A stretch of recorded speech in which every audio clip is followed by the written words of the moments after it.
இறையேசுவில் பிரியமான சகோதர சகோதரிகளே, நமது ஆண்டவர் இயேசு கிறிஸ்துவுடைய திருப்பெயரால் உங்களுக்கும் உங்கள் குடும்பத்தில் இருக்கிற அனைவருக்கும் அன்பும் சமாதானமும் மகிழ்ச்சியும் உண்டாவதாக. அன்புமிக்கவர்களே, அக்டோபர் மாதம் 15ஆம் தேதி தாயாம் திரு அவை புனித அவிலா தெரசா என்பவருடைய நினைவு நாளைத்தான் கொண்டாடுகிறது. கத்தோலிக்க திரு அவையில மறை வல்லுநராக இவர் கருதப்படுகிறார்.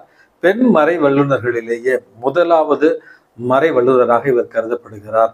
இவர் பிறந்தது ஸ்பெயின் தேசத்துல, வாழ்ந்தது 16வது நூற்றாண்டுல, பிறந்தது 1515 ஆண்டு. மிகப்பெரிய ஒரு பணக்கார குடும்பத்துல 11 பெண்கள் அதனை கடைக்குட்டியாக பிறக்கிறார் இந்த அவிலா தெரசா. அவிலா என்பது அவர் பிறந்த நகரம், தெரசா என்பது அவருடைய பெயர். ஆகவே அவிலா தெரசா என்பது அவிலா நகரத்தினுடைய தெரசம்மா என்பதுதான் இவருடைய பெயர். மிக இளைய வயதிலேயே துறவரத்தின் மீது நாட்டம் கொண்டிருந்த இவர் தனக்கு 12 வயதான பொழுது வீட்டை விட்டு வெளியேறி விடுகிறார், பெற்றோருடைய அனுமதி இல்லாமல். பிறகு இவருடைய தந்தை இவரை தேடி கண்டுபிடித்து வீட்டில் வைத்து ஆல்மோஸ்ட் ஒரு ஜெயில் அல்லது சிறை வைப்பது போல இவரை வீட்டுக்குள்ளே வைத்திருக்கிறார். கடுமையாக அவரை கண்டிக்கிறார். இருந்தாலும் துறவரத்தின் மீது இருந்த நாட்டம் காரணமாக கொஞ்சம் கொஞ்சமாக தன்னுடைய தந்தையினுடைய மனதையை மாற்றி அங்கு இருந்த அகுஸ்தீனியன் துறவு சபையில சேர்ந்து இவர் படிக்கிறார். கல்வியை முடித்த பிறகு இவர் அங்கிருந்த ஒரு கார்மேல் சபையில இவர் துறவியாக புதுமுக பயிற்சிக்காக உள்ளே செல்கிறார். அனுபவமிக்கவர்களே, இவருக்கு ஆண்டவருடைய திருக்காட்சி அடிக்கடி கிடைத்த ஒரு காரணத்தினால அங்கிருந்த சகோதரிகளுடைய ஏளனத்திற்கு உள்ளாகுகிறார், பரிகாசத்திற்கு உள்ளாகுகிறார். இருந்தாலும் இயேசுவின் மீது கொண்டிருந்த அன்பின் காரணமாக அனைத்தையும் இவர் பொறுத்துக் கொள்கிறார். பிறகு அங்கிருந்த ஆயருடைய அனுமதியோடு ஒரு துறவர வாழ்வை தனியாக ஒரு தனி துறவு மடத்துல இவர் வாழ தொடங்குகிறார்.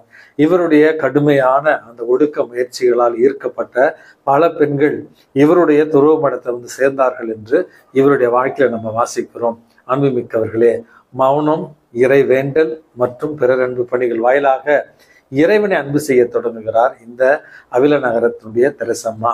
அன்புமிக்கவர்களே, இவர் வாழ்ந்த காலகட்டத்திலேயே குறைந்தபட்சம் 50க்கும் மேற்பட்ட கார்மெல் துறவு சபைகளில மறுமலர்ச்சி ஏற்படுத்திய ஒரு மாபெரும் புனிதையாக இவர் பார்க்கப்படுகிறார்.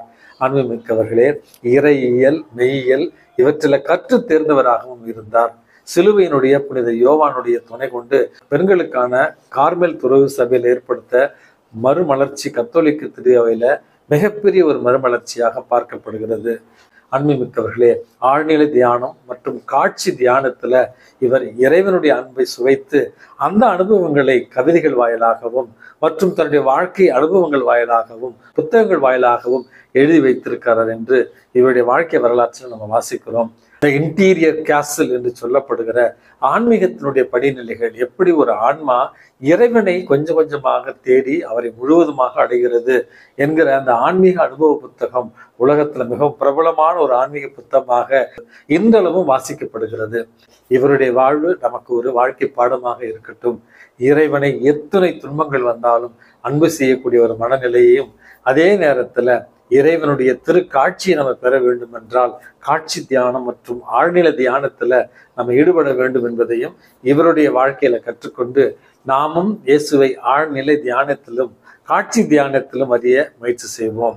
அன்புமிக்கவர்களே, இன்றைக்கு நமக்கு கொடுக்கப்பட்டிருக்கிற நற்செய்தி வாசகம் இந்த புனிதருடைய வாழ்க்கையை நமக்கு தொடர்படுத்தி தான் காண்பிக்கிறது. நமது ஆண்டவர் இயேசு கிறிஸ்து மறுபடியும் நேற்றைய வாசகத்தினுடைய ஒரு தொடர்ச்சியாக வெளி ஆடம்பரங்களையும் வெளிவேடத்தையும் வெறுக்கிறார். அதாவது அவர் வாழ்ந்த அந்த மக்களிடத்தில் சொல்லுகிறார், நீங்கள் 10ல் ஒரு பகுதியை இறைவனுக்கு காணிக்கையாக ஒப்படைக்கிறீர்கள், தசமபதம் செய்கிறீர்கள், ஆனால் உங்கள் வாழ்க்கையில நேர்மை கிடையாது, ஒழுக்கம் கிடையாது, நீதி கிடையாது, இரக்கம் கிடையாது. ஏன் கடவுளுக்கு பணி செய்கிறேன் என்று ஒரு பக்கம் சொல்லிக்கொண்டு மற்றொரு பக்கம் அநீதியில் ஈடுபடுகிறீர்கள், இரக்கமற்ற ஒரு செயலை நீங்கள் செய்கிறீர்கள் என்பதைத்தான் மிக தெளிவாக சொல்லுகிறார். அப்படி என்றால் நம்முடைய எண்ணத்திற்கும் நம்முடைய செயல்பாட்டிற்கும் ஒரு ஒற்றுமை இருக்க வேண்டும். உள்ளத்துல தீயதை வைத்துக் கொண்டு வெளியில நல்லவர்களைப் போல நடிப்பதுதான் வெளி வேடம் என்பதை நமது ஆண்டவர் இயேசு கிறிஸ்து மிக தெளிவாக சொல்லுகிறார்.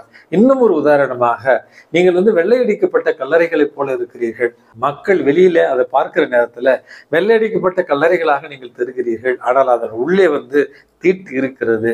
அப்படி என்று மக்களுக்கு வெளிவேடமாக நீங்கள் தவறான முன் உதாரணமாக இருக்கிறீர்கள் அப்படி என்று சொல்லி நம்முடைய வாழ்க்கையில எண்ண தூய்மை என்பதோடு வாழ வேண்டும். தொன்போஸ்கோவுடைய தாய் புனித அன்னை மார்கரெட் என்பவர் அடிக்கடி தன்னிடம் இருந்த பிள்ளைகளிடத்துல சொல்லுவது, இறைவன் உங்களை பார்க்கிறார், காட் சீஸ் யூ. அப்படி என்றால் இறைவன் மட்டும் என்னை பார்க்கிறார், அவருக்கு மட்டும் நான் நேர்மையாக இருப்பேன். மனிதர்களுடைய பார்வையில நல்லவனாக இருக்க வேண்டிய அவசியம் இல்லை. காரணம், இந்த உலகம் என்பது நம்ம குறைச்சி பேசினா இவன் என்ன பேசவே மாட்டேங்கிறான், வாயில் என்ன புழுக்கட்டியா வச்சிருக்கான் அப்படின்னு சொல்லுவாங்க. கொஞ்சம் அதிகமா பேசினா எப்ப பார்த்தாலும் தொண பேசிக்கிட்டே இருக்கிறான் அப்படின்னு சொல்லுவார்கள். அமைதியா இருந்தா என்ன பைத்தியத்தையும் பிடிச்சிருச்சா அப்படின்னு சொல்லுவார்கள். ஆகவே மனிதர்கள் நாம் எதை செய்தாலும் அதில் ஒரு குற்றத்தை கண்டுபிடிப்பார்கள், அவர்களுடைய பார்வையில தான் அதை பார்ப்பார்கள். ஆகவே இறைவனுடைய திருமுன்னிலையில நேர்மையாளர்களாகவும் ஒழுக்கமானவர்களாகவும் இருக்க முயற்சி செய்வோம்.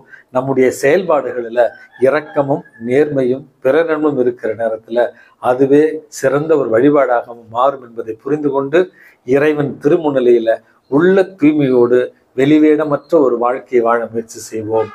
எல்லாம் வல்ல இறைவன் தந்தை, மகன், தூய ஆவி உங்களையும் உங்கள் குடும்பத்தில் இருக்கிற அனைவரையும் நிறைவாக ஆசீர்வதித்து பாதுகாத்து வழி நடத்துவாராக. ஆமேன்.